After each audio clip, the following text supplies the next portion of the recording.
watching KTSM 9 News first at 4. Starts right now. Good afternoon, everyone, and thank you so much for tuning in to KTSM 9 Plus, your digital newscast. I'm Monica Cortez. We begin with this update this afternoon. A 60-year-old man has been arrested in connection with an Upper Valley shooting that happened over the weekend. This right here that you're seeing on your screen is Kevin Carl Welch, and according to El Paso police, he was arrested and charged with aggravated assault with a deadly weapon after he allegedly shot a 59-year-old man several times. Now, as we first told you over the weekend, the incident happened on Saturday on Lombardi Avenue. When police arrived, they found a man who had been shot and was taken to a hospital. Police tell us through the investigation, Welch was identified as the shooter and placed into custody. He was booked into the El Paso County Detention Facility under a $750,000 bond. Anyone with information on this case is asked to call Crime Stoppers of El Paso at the number you see right there on your screen. And a 34-year-old man was arrested over the weekend for indecency with a child and public intoxication in Fabens. This is 34-year-old Ricardo Morales, and according to the El Paso County Sheriff's Office, on Saturday, deputies responded to a report of a sexual assault on Northeast Davis Street in Fabens. Deputies spoke with the 16-year-old victim who described the offender as Morales. He was taken into custody and booked into the El Paso County Detention Facility with no bond. Well, first at 4, we're just days away from Thanksgiving, and Stumble Parade officials are now saying that there will not be any horses in the parade this year. This all comes after New Mexico's first reported case of a neurological disease associated with equine herpes. Now, the affected horses attended the 2025 Women's Professional Rodeo Association World Finals in Waco, Texas in early November, and is currently being treated in isolation. Now, this disease is a highly contagious virus that spreads through respiratory mucus and other fluids, shared equipment, and trailers. Symptoms do include fever, hind leg weakness, and in several cases, inability to stand.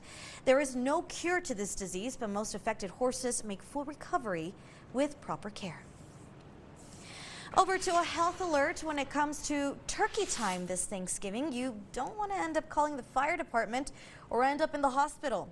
Kitchen fires are the leading cause of fires in the United States, and according to the North Metro Fire, on Thanksgiving Day alone in 2023, there were more than 1,400 home cooking fires across the U.S.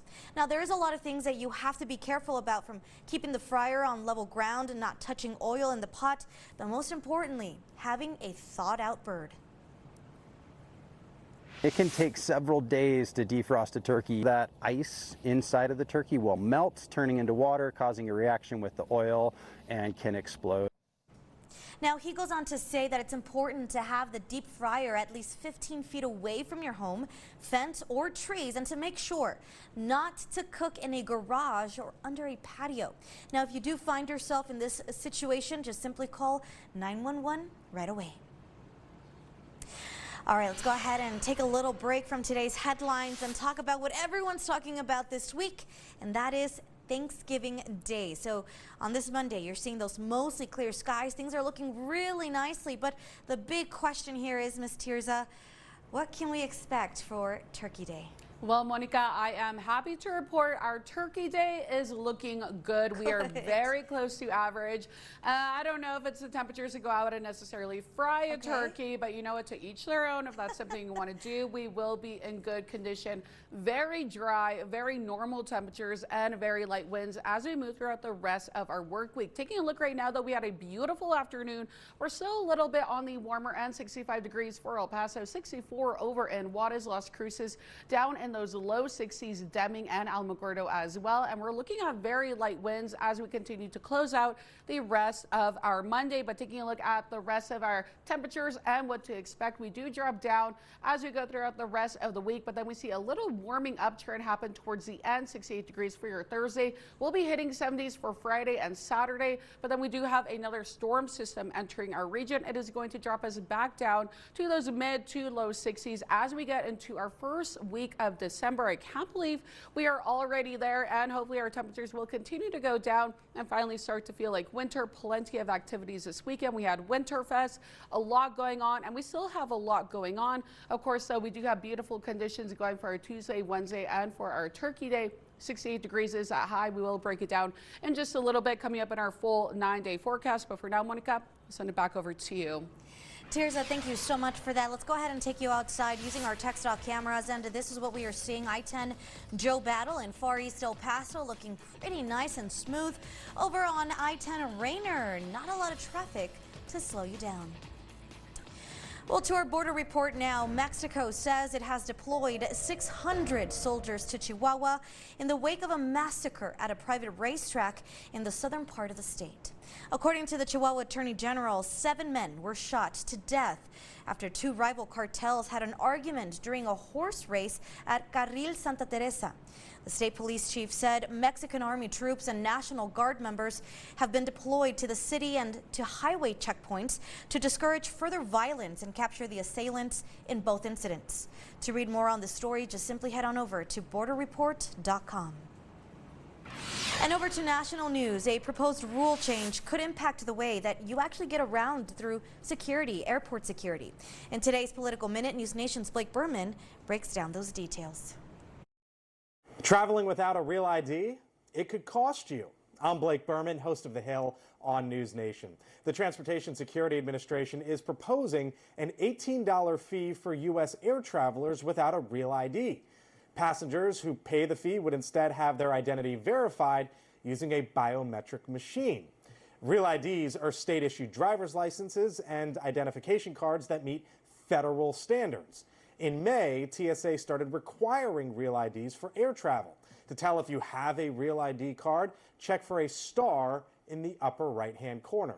This as TSA looks to upgrade its screening technology. The Homeland Security Secretary Kristi Noem announcing a new $1 billion investment to modernize airport screenings. This Thanksgiving season, AAA projects that nearly 82 million people will travel at least 50 miles from home, a new record. The FAA also expects that Tuesday will be the peak air travel day with roughly 52,000 flights. I'm Blake Berman, and this is the News Nation Political Minute. Jalisco Cafe in the Segundo Barrio is continuing their Thanksgiving tradition. Coming up, we're going to go over your thoughts in today's In the Comments segment.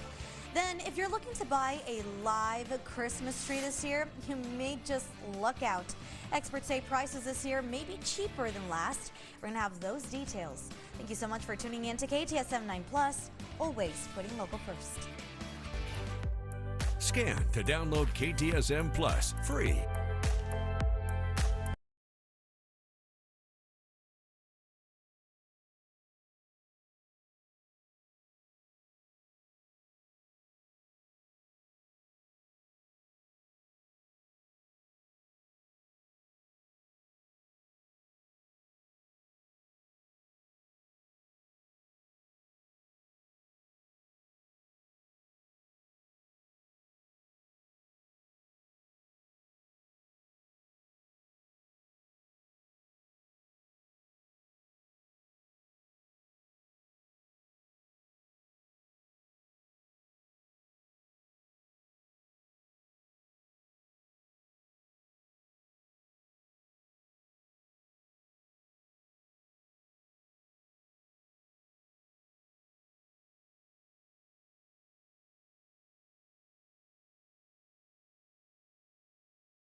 Kicking Rock, 122 South Old Pueblo Road in El Paso, Texas.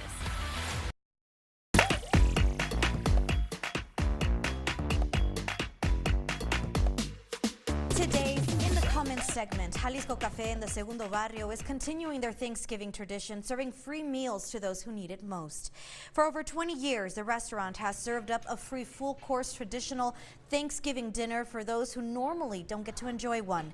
And this year is no exception. Meals will be available this Thursday from 11 a.m. to 4 p.m. at Jalisco Café, located on East 7th Avenue. We did share this story all over our social media pages, and a lot of you had lots of thoughts you wanted to share. So we're going to start off with Araceli Jimenez, who writes, "Thank God for places like these. So many families don't have to go hungry." Meanwhile, Jesus Gardea shares, "This is my hangout. I live 1.5 blocks away from there. They're the best."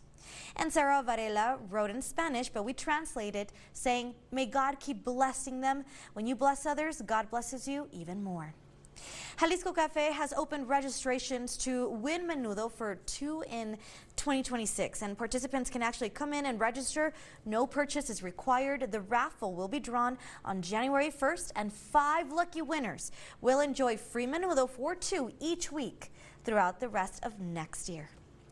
Well, here at KTSM, we value your opinion and we want to hear more from you. So make sure you're following us all over our social media platforms to keep in touch with us through the comments. And as you prepare to shop this Black Friday, online shoppers need to be cautious for scams and fraud. Up next, we're going to hear from an expert on this topic. Stay with KTSM 9+.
Price to take home.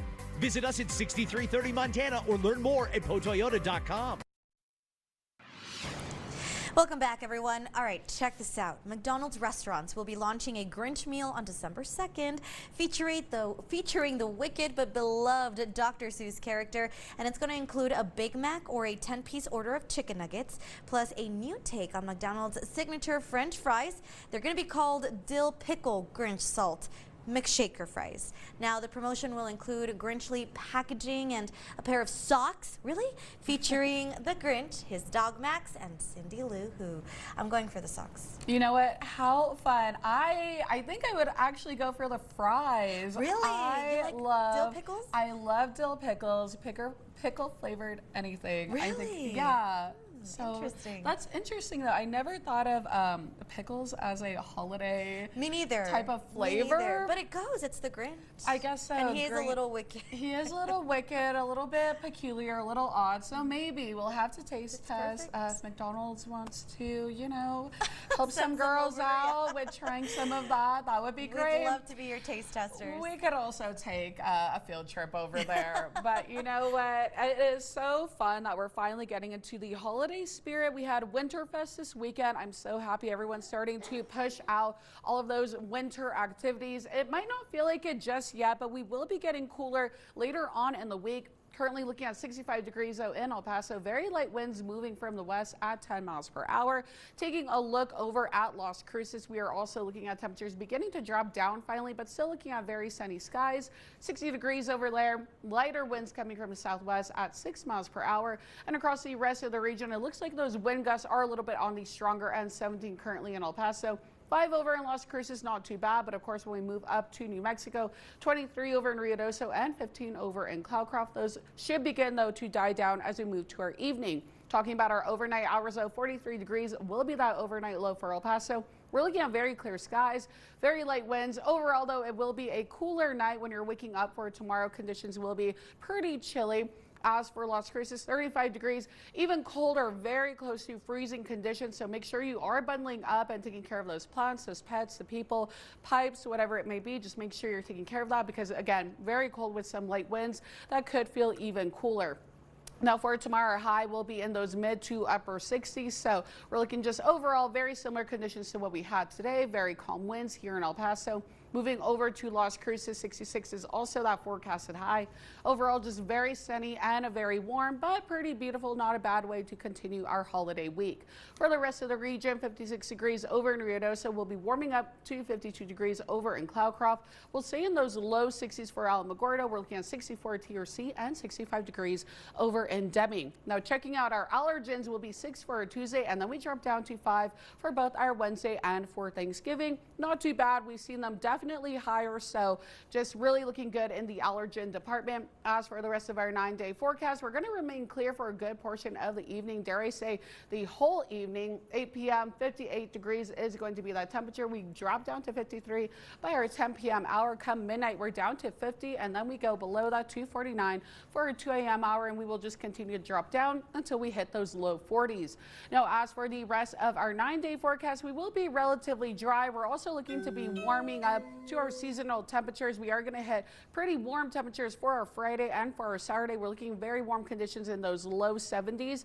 We will hit 66 degrees though on Sunday. And talking about Sunday, we do have a storm system entering the region. It is going to bring us cooler temperatures. We will drop down to those low 60s for our Monday, and then we'll just slightly jump back up to the mid 60s before we drop down again to 63 for the Wednesday. Our Thanksgiving though, looking great. Partly cloudy skies, 68 degrees, very light winds, overall good conditions. 42 when you are waking up and getting out there and just really enjoying the parade. But I would recommend bundling up. But don't go anywhere. We have more news headed your way. This is KTSM 9+.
Details.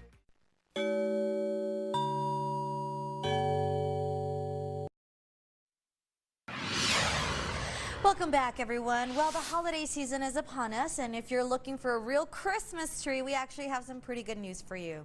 Prices for the festive tree are actually expected to remain the same or even lower from prices last year on average. Now, experts do say that salesmen at a tree farm where they grow trees and sell them nationally, he notes that demand for Christmas trees usually picks up right after Thanksgiving. So if you are looking to get one, it's best to get it by the holiday weekend. Experts also say that while prices may vary by company, overall in the industry, prices might be more consumer friendly this year. Take a listen. Supply's going up, so a lot of people are now growing again. A lot more supply in the market, which makes it competitive. The nice thing about us is that everything is grown. Now this year, the average price for a Christmas tree is expected to range anywhere from $40 to over $150, with many growers holding prices steady compared to previous years. And if you're looking to buy a real tree, check out the Lincoln and Gila National Forests. Tree permits are actually available for purchase for guests to come in and pick out their own Christmas tree and take it home. For the Lincoln National Forest, the Christmas tree permit is $10, and the permit for the Gila National Forest is $5. You can purchase your permit on our website, that's KTSM.com. And as you prepare to shop this Black Friday, online shoppers need to be cautious for scams and fraud when buying gifts for their loved ones. Even those who aren't shopping for the holidays should still be on the lookout for some common scams. Kirsten Redford has more. Fraud and scams can affect everybody. I don't care if you have $5 to your name or $5 million to your name. When you're looking for the perfect gift, Dayton Area Community Manager at Chase, Kenya Taylor, says only buy from vetted retailers. As much as we're filled with joy, we want to get things for our families and just really get out there and shop and buy the things that they want and they love. We got to be really careful because the scammers are out there also trying to steal our joy. To make sure an online retailer is legitimate, check for spelling and URLs. And research to make sure the deals are real. If you see a deal that's too good to be true, I would recommend that you do some research because 9 times out of 10, if it sounds too good to be true, it probably is. Taylor also warns about a scam that reaches out through emails or texts saying a bill or fine needs to be paid. And the only way to pay it is with a gift card. If somebody's asking you to buy a gift card to pay a bill, that's not typically how it's done. If it doesn't make sense in how you're paying your bill in a certain type of way, don't do it. Taylor also says use a credit card over a debit card. Don't give out personal information and review your bank statements for suspicious activity. Don't let the scammers fool you, but be aware, be vigilant, and still have a joyful holiday season. All right, well, don't go anywhere. We still have another half hour of news and weather coming up right after this break. You're watching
Have you called yet? Because your internet is forever. But this ad ends. Welcome back to KTSM 9 Plus. I'm Monica Cortez. We're going to begin with an update this afternoon. A 60-year-old man has been arrested in connection with an Upper Valley shooting that happened over the weekend. This right here, who you're seeing on your screen, is Kevin Carl Welch, and according to El Paso police, he was arrested and charged with aggravated assault with a deadly weapon after he allegedly shot a 59-year-old man several times. Now, as we first told you over the weekend, the incident happened on Saturday on Lombardi Avenue. When police arrived, they found a man who had been shot and was taken to a local hospital. Police tell us that through the investigation, Welch was identified as the shooter and placed into custody. He was booked into the El Paso County Detention Facility under a $750,000 bond. Anyone with information on this case is asked to call Crime Stoppers of El Paso at the number you see right there on your screen.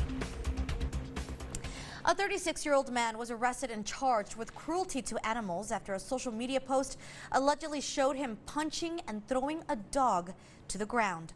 This right here is Gilberto Santos, and according to El Paso police, he was arrested and booked into the El Paso County Detention Facility on a $10,000 bond. Police said they launched an investigation after the social media post surfaced. Santos was identified through an anonymous tip. And a 34-year-old man was arrested over the weekend for indecency with a child and public intoxication in Fabens. This, who you're seeing on your screen, is 34-year-old Ricardo Morales, and according to the El Paso County Sheriff's Office, on Saturday, deputies responded to a report of a sexual assault on Northeast Davis Street in Fabens. Deputies spoke with a 16-year-old victim who described the offender as Morales. He was then taken into custody and booked into the El Paso County Detention Facility with no bond. And as Texas approaches a midterm election year, one of the biggest questions facing the state is, what will our congressional district map look like? The map that determines which areas of the state members of Congress can represent. And all eyes are on the U.S. Supreme Court to make a decision on what map will be used ahead of the campaign filing deadline. Dylan McKim provides us some context. As it stands on Monday, this is the congressional map that will be used in the upcoming elections, which is great news for Republicans. That's because it's designed to help give them 5 additional seats in Congress for their party. But this fight is far from over. So let's break down what's being argued in court. Less than a week ago, Democrats across the nation were celebrating when a federal court ruled in their favor, saying there was evidence that Texas's new congressional map was racially gerrymandered. The court temporarily blocked its usage in upcoming elections. Attorney General Ken Paxton appealed that ruling to the Supreme Court, arguing this decision came too close to an election. Congressional candidates have already started campaigning in certain districts. He also argued the court disregarded judicial precedent when making its decision. Paxton's appeal asked the Supreme Court to block the lower court's ruling by December 1st. On Friday, Supreme Court Justice Samuel Alito temporarily paused the lower court's ruling until the Supreme Court could make a decision. Governor Greg Abbott was in Hays County shaking hands with supporters on Saturday. There, he defended the new map, saying the state legislature's intent was for partisan gain only. We know for a fact that there is no racial bias whatsoever. Democratic Congressman Lloyd Doggett, whose re-election bid rests on which map will be used in the midterm elections, said Monday he's still confident he'll run for re-election, saying in a statement, quote, "I remain hopeful of a final ruling within the next 10 days, affirming the Trump-Abbott map is an illegal racial gerrymander, which should not be used in the upcoming election." Ultimately, 9 Supreme Court justices will have to decide whether or not to block the lower court's ruling. And although the court is controlled by Republican-appointed judges, Republican leaders know anything can happen. Anybody who says they know for certain how a court will rule will lie to you about other things as well. In Austin, I'm Dylan McKim. And we're just days away from Thanksgiving, and the Sun Bowl parade officials are now saying there won't be any horses in the parade this year. This comes after New Mexico's first reported case of a neurological disease associated with equine herpes. Now, the affected horses attended the 2025 Women's Professional Rodeo Association World Finals in Waco, Texas, earlier this month, and is currently being treated in isolation. Now, this disease is a highly contagious virus that spreads through respiratory mucus or other fluids shared equipment, and even trailers. Symptoms do include fever, hind leg weakness, and in some severe cases, inability to stand. There is no cure for this disease, but most affected horses can make a full recovery with proper care. All right, let's go ahead and take a quick look outside using our tower camera. This is what we are seeing right now. So those mostly clear skies, it really looks beautiful. It was a little chilly today.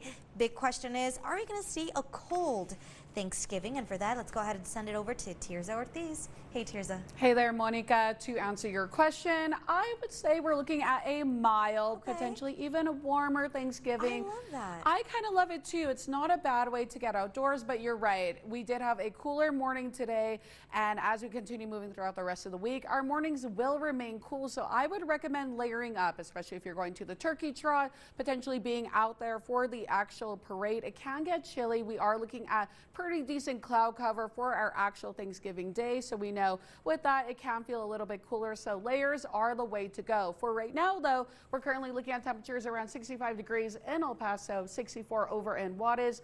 Las Cruces already in those upper 50s, Alamogordo as well, Cloudcroft at 40, with Ruidoso slightly warmer at 48 degrees. Taking a look at our temperature trend though, we are going to remain in those upper to mid 60s all the way through Thanksgiving. We rise up to 68 degrees, so this is where I'm saying we are going to be a little bit on the warmer end, and then we'll get warmer for the weekend. We're looking at 74 Friday and for our Saturday, but we do have a storm system coming. It will drop us back down into those 60s, going to more fall-like conditions as we prepare to go to the beginning of December. I will have more details though in our full 9-day forecast. Monica, I'll send it back over to you. Tirza, thank you so much. And in case you missed it, airports and travelers are preparing for a record holiday travel season.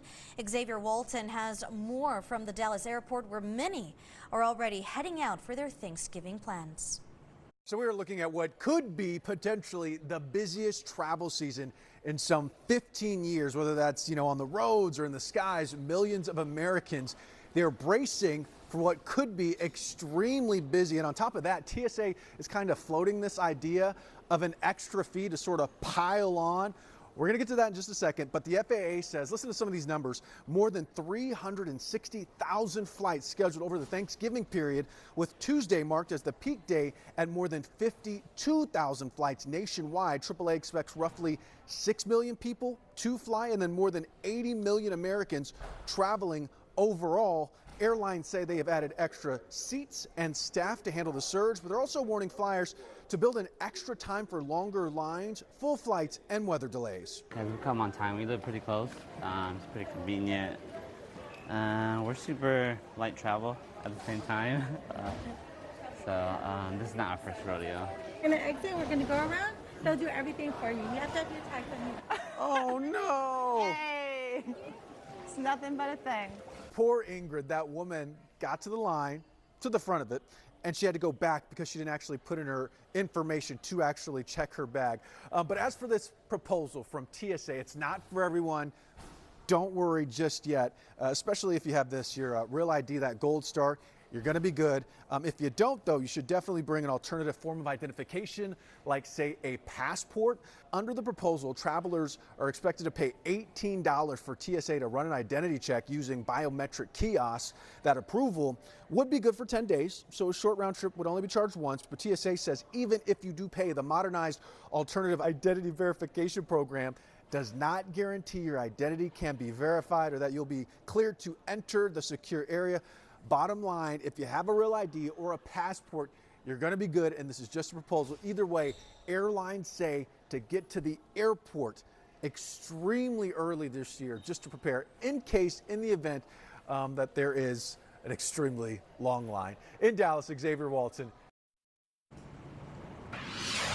And the White House is officially kicking off the holiday season. The official Christmas tree has arrived today, and our DC's Raquel Martin was there for the festivities.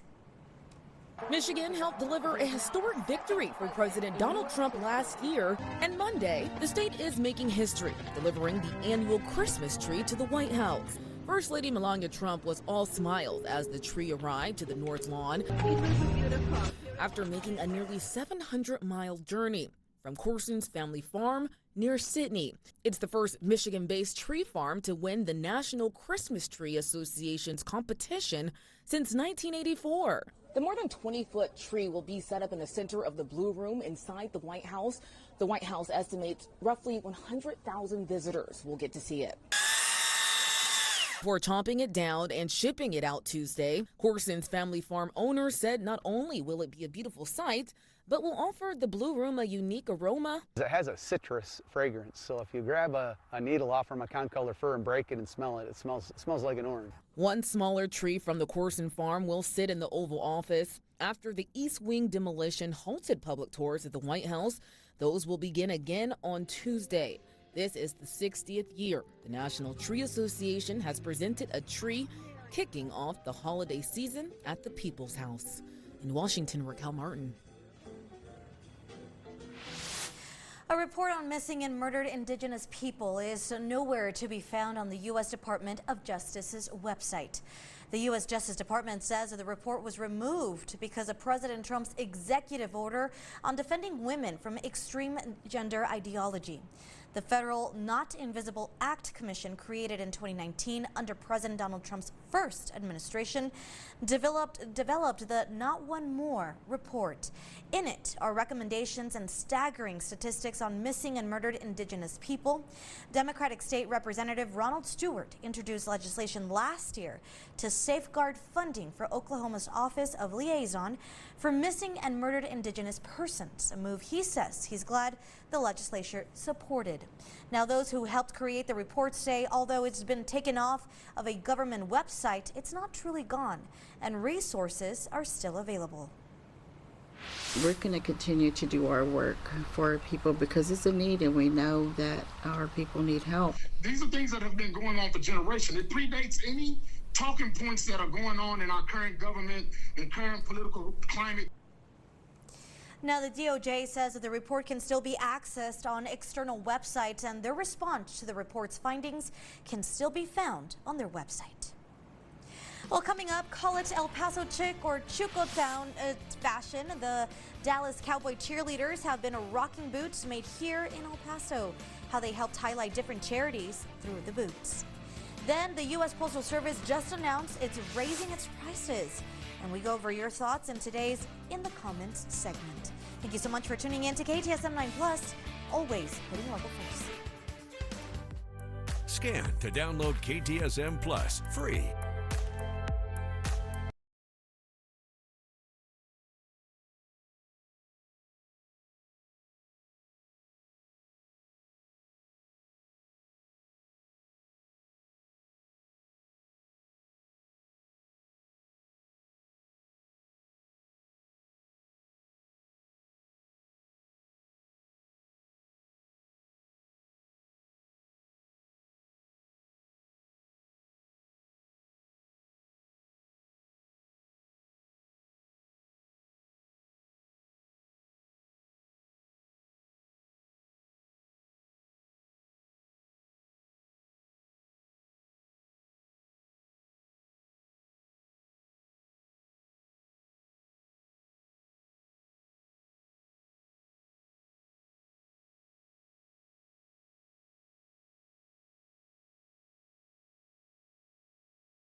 Welcome back, everyone. All right, check this out. The iconic Dallas Cowboy cheerleaders have been wearing their boots made from El Paso-based Lucchese boot maker for many years. And according to the company, Lucchese became the official boot of the cheerleaders back in 2011. And at yesterday's game against the Philadelphia Eagles, the Dallas Cowboys had their My Cause Boots game where the cheerleaders highlighted different charities close to their hearts.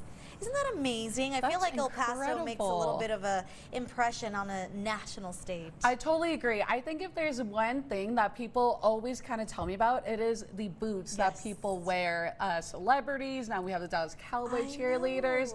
And I think that's incredible because we get known for the sun, the heat, our mountains, and now our food, which I agree with. You know, I am also a big fan of our food, but now our fashion, I think, yeah, on such a stage like that, that's incredible. Yeah, that is very cool. And you know what? It is boot season. We are finally in the midst of it. I am too, Monica. It is going to be a good week to bust out your boots. You could be like the Dallas Cowboy cheerleaders too, just rocking those things all around. Maybe for Thanksgiving, you could go ahead and pop them out. Today, we did have very beautiful conditions. We're very mild temperatures. We are kind of moving away a little bit as we continue moving through the week into our more seasonal temperatures, but we're also very dry and you're probably feeling it. Our allergens are a little bit on the higher end, but as we continue moving into next week, we'll start to notice those drop back down. For right now, those 65 degrees out the door. Very light winds moving from the west at 10 miles per hour over here in El Paso. Now over in Las Cruces, we're already beginning to cool down. 58 degrees is temperature currently out the door. Lighter winds moving at 7 miles per hour, and that humidity is currently sitting at 39%. Now as for our wind gusts, they are tracking higher up in New Mexico. We're looking at 19 miles per hour over in Ruidoso, 13 over in Cloudcroft. El Paso even 60 mile per hour wind gusts, and Juarez currently at 10. Now for tonight, those wind gusts, those winds will be even calmer. We are looking them to drop down to 0 to 5 miles per hour. We're looking at very clear skies, so it will be overall just a very cool, a very comfortable night.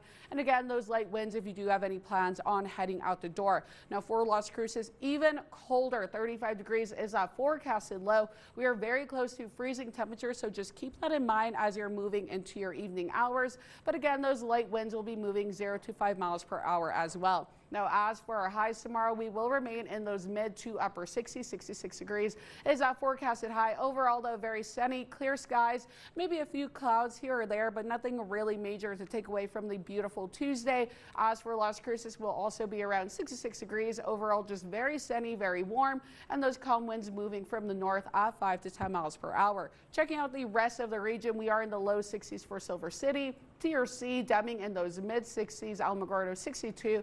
We're looking at Cloudcroft over here at 52 degrees, and Ruidoso currently going to be 56. Now for our allergens, I did say we are dropping down slightly, 6 for your Tuesday, and then we drop down to 5 for your Wednesday and for your Thursday. Checking out the rest of our 9-hour zone, how to plan out the rest of your evening come 7 p.m. We're down to 59 degrees, not too bad, but we'll keep getting cooler. 54 for your 9 p.m. hour. Come 11 p.m., 52 degrees, and we drop down below our 50s, going into 49 for both 1 a.m. and 2 a.m. And across the board, we are just looking at very beautiful, clear skies. Really a great night. Maybe even head out to the plaza to check out Winterfest if you didn't get to do that over the weekend. It is really looking pretty beautiful out there in downtown. Now let's go ahead and look at the rest of your 9 days and what we have in store. For Tuesday and Wednesday, we'll be in those mid to upper 60s. We're looking at very calm winds, very clear conditions. And then come Thursday, our holiday, we are looking to be a little bit warmer, 68 degrees. The morning, though, will be pretty chilly. I would recommend bringing layers out if you're going out to the parade or to watch someone run the turkey trot. And then we'll be in the 70s for Friday, Saturday before we see a storm system on Sunday. Monica, back to you. Tirza, thank you so much. And in today's In the Comments segment, we're actually going to be talking about U.S. Postal Service is planning what they're calling new competitive prices on its shipping services. So in a proposed file earlier this month, USPS suggested that price increases for Priority Mail Express, USPS Ground Advantage, and Parcel Select services are going to help generate more money. The proposed changes have been sent to the Postal Regulatory Commission for review. And here's the good news, I guess, in all of this.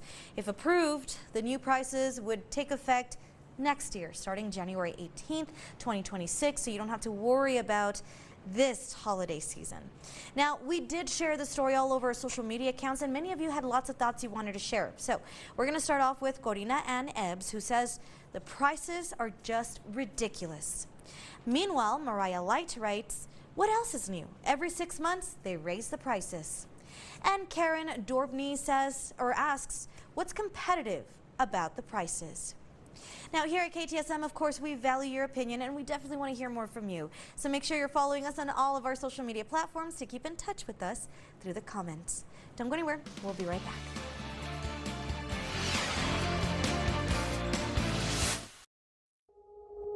Segment sponsored by Emergence Health Network. Hello everyone. So in just a few days, a lot of people are going to be getting together to celebrate the Thanksgiving holiday. And while for a lot of people, it's a happy time, for others it can be stressful. Our expert is here to tell us how to navigate that stress. So what should we do? I think it's important to plan out and be realistic with those plans as well. Okay, and what can we do to manage that stress in addition to what you just said? Yeah, definitely delegate, get plenty of sleep. Alcohol reduction is really important. And a big one is also to recognize that your traditions might not look like other people's, and that's okay. Okay. If you want to build your own, if you want to, just do your own thing, that's also perfectly fine. And how about setting those boundaries? Because there might be pressure that you need to go to this house and this house and this house. How about those healthy boundaries? Healthy communication and letting family members know that their interests might be different than yours, delegating again, right? And then ensuring that financially you're staying within your budget.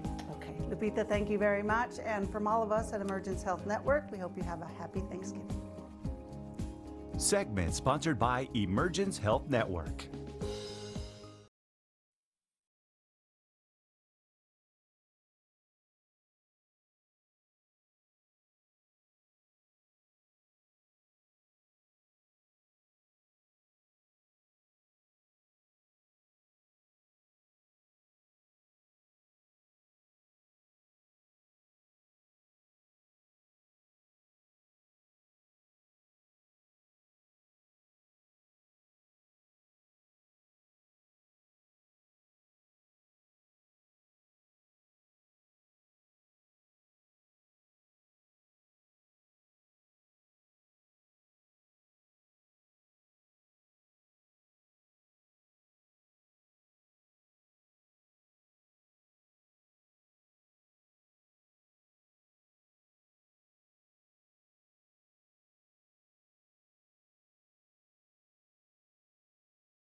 Mile, every playoff heartbeat, high school playoffs, and nobody covers it like the station putting local first.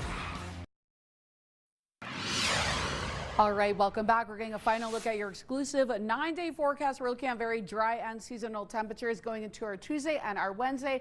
And then cute Thanksgiving. We have warmer than average, but overall just very beautiful conditions. The morning will be cold, though. We will be in those upper 40s, low 50s as you're getting ready to head out to the actual Thanksgiving Day parade. Overall, though, I would say layer up, but our forecast is looking pretty good. Go ahead and take a look, and I'll just send it back to you, Monica. Tirza, thank you so much for that, and thank you for tuning in to KTSM 9+. I'm Monica Cortez. 9 News Now with Estela Casas is up next.